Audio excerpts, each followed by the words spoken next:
हमारा जो जहन है वो हमारी पूरी बॉडी से डील करता है, और अगर हमारा जहन सही नहीं होगा तो हम लोग की हेल्थ का इफेक्ट कर सकते हैं, और हमारी पढ़ाई और हम लोग का सोसाइटी से बिहेवियर को इफेक्ट कर सकते हैं। मेंटली हम लोग सही नहीं होंगे तो फिजिकली भी हम लोग कैपेबल नहीं होंगे किसी चीज़ को आगे बढ़ाने के लिए। अगर जहनी सेहत सही नहीं होगी तो हम कोई भी काम प्रॉपर्ली नहीं कर सकते, हमारा ध्यान लगेगा ही नहीं। जहनी सेहत ही अच्छी नहीं होगी तो हमारी जिस्मानी सेहत खुद ब खुद ख़राब हो जाएगी।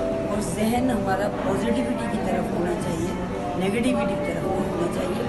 brain is strong and healthy, then the body will also be fit and fine and healthy. क्योंकि उनको स्टडी करना होता है और जो है उनको सोसाइटी को फेस करना होता है, क्योंकि उनकी ऐसी चीज़ होती है कि उनको आगे जाके बहुत सारे लोगों को फेस करना पड़ता है।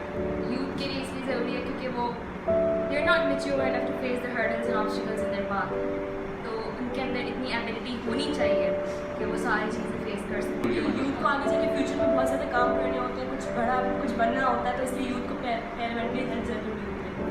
उनके लिए मतलब फ्यूचर डिसाइड करना मुश्किल हो जाता है, पढ़ाई से कॉन्सेंट्रेट नहीं हो पाता। They are the pillars of Pakistan. They are the future builders of Pakistan. That's why it is very necessary to have a strong brain and healthy mind for them. अकेले बैठ जाता हूँ और नेचर को observe करता हूँ। I think socialising is the best way. मैं अपने फ्रेंड्स से ज़्यादा बात करना प्रेफर करती हूँ कि उनसे मेरी मेंटल हेल्थ और अपने इमोशंस वगैरह डिस्कस करना। I prefer to play football. सबसे पहले तो मैं अपनी नींद का ख्याल रखती हूँ कि मैं वक्त पे सोऊं, वक्त पर उठूं, और दूसरे गुस्सा कम से कम करूँ। I take complete rest, early to bed, early to rise.